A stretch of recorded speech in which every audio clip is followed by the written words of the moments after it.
পবিত্র কোরআন শরীফের 10 নম্বর সূরা ইউনুসের আয়াত নম্বর 30 থেকে 40 পর্যন্ত বাংলা অনুবাদ সাথে কিছু আলোচনা। চলুন শুরু করি। সূরা ইউনুস আয়াত নম্বর 30। সেদিন তাদের প্রত্যেককে তার পূর্ব কৃতকর্ম সম্বন্ধে অবহিত হবে এবং তাদের প্রকৃত অভিভাবক আল্লাহর কাছে ফিরিয়ে আনা হবে এবং অন্তহিত হবে তাদের উদ্ভাসিত মিথ্যা মাবুদ। সেদিন অর্থাৎ কিয়ামতের দিন সমস্ত সত্য প্রকাশিত হবে, ভালো মন্দ সেদিন পূর্ণমাত্রায় দেওয়া হবে। সূরা ইউনুস আয়াত নম্বর 31। বলো, জীবন উপকরণকে তোমাদের আকাশ ও পৃথিবী হতে সরবরাহ করে।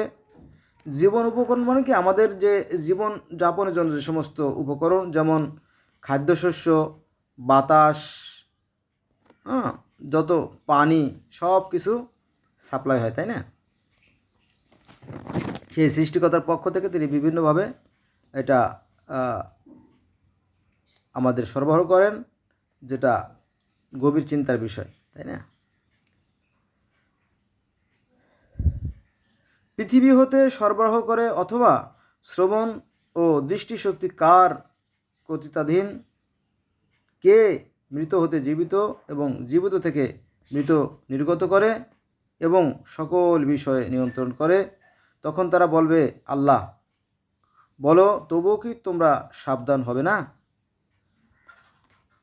আমরা জানি যে সব সৃষ্টিকর্তার পক্ষ থেকেই সরবরাহ করা হয়। তারপরে জেনে শুনেও কিন্তু আমরা কি করি?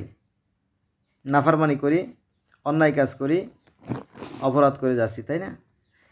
ফলে এদের পরিণতি খুব একটা ভালো হবে না। সূরা ইউনুস আয়াত নম্বর 32। তিনি আল্লাহ তোমাদের সত্য রব। সত্য ত্যাগ করার পর বিভ্রান্তি ছাড়া আর কি আছে? তাই তোমরা কোন পথে চলছ? তোমরা সত্য জানার পরেও তোমরা কোন পথে চলছো, এটা তোমার নিজের কাছে প্রশ্ন করে দেখো, এর পরিণতি কেমন হতে পারে। আমরা অধিকাংশ বেলা আমরা নিজের ব্যাপারে চিন্তা করি না এবং আমাদের চারপাশে তোমার চিন্তা করি না, আমরা উদ্ভ্রান্তের মতো ছুটে বেড়াই। সূরা ইউনুস আয়াত নম্বর 33। এভাবে সত্য ত্যাগীদের সম্পর্কে তারা বিশ্বাস করবে না। তোমার রবের এ বাণী সত্য প্রতিপন্ন হয়েছে। সূরা ইউনুস আয়াত নম্বর 34। বলো, তোমাদের শরীকদের মধ্যে কি কেউ আছে যে সৃষ্টিকে সৃজন পরে পূর্বের ন্যায় সৃষ্টি করতে পারে?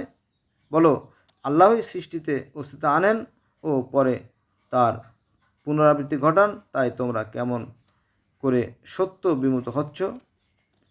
তোমাদের মধ্যে কি এমন কেউ আছে যারা সৃষ্টি করতে পারে, আবার সৃষ্টি পরে ধ্বংস করতে পারে? কেউ পারে না, কারো সাধ্য নাই। তারপরও, এত দেখার পরেও তোমরা কেন বিমুখ হচ্ছ, সত্যকে অস্বীকার করছো? সূরা ইউনুস আয়াত নম্বর 35। বলো, তোমাদের শরীকদের মধ্যে কি কেউ আছে যে সত্যের পথ নির্দেশ করে? বলো, আল্লাহই সত্যের পথ নির্দেশ করেন, তিনি অনুসরণের অধিকতর অধিকারী। তিনি যাকে পথ দেখান না সে পথ পায় না। তোমাদের কি হয়েছে? তোমরা কিভাবে সিদ্ধান্ত করে থাকো? সূরা ইউনুস আয়াত নম্বর 36। ওদের অধিকাংশ অনুমানের অনুসরণ করে, সত্যের পরিবর্তে অনুমান কোনো কাজে আসে না। ওরা যা করে নিশ্চয়ই আল্লাহ সে বিষয়ে সবিশেষ অবহিত। সূরা ইউনুস আয়াত নম্বর 37। এ কোরআন আল্লাহ ব্যতীত অপর কারো রচনা নয়। পক্ষান্তরে এ কোরআন এর পূর্বে যা অবতীর্ণ হয়েছে তার সমর্থক এবং এতে কোনো সন্দেহ নেই এ বিশ্বজগতের রবের বিধান সমূহের বিশদ ব্যাখ্যা। সূরা ইউনুস আয়াত নম্বর 38। তারা কি বলে? মুহাম্মদ উহা রচনা করেছে? বলো, তবে তোমরা এর অনুরূপ এক সূরা আনয়ন করো, এবং যদি তোমরা সত্যবাদী হও আল্লাহ ব্যতীত অপর যাকে ডাকো। সূরা ইউনূস আয়াত নম্বর ৩৯। পরন্তু ওরা যে বিষয়ের জ্ঞান আয়ত্ত করে না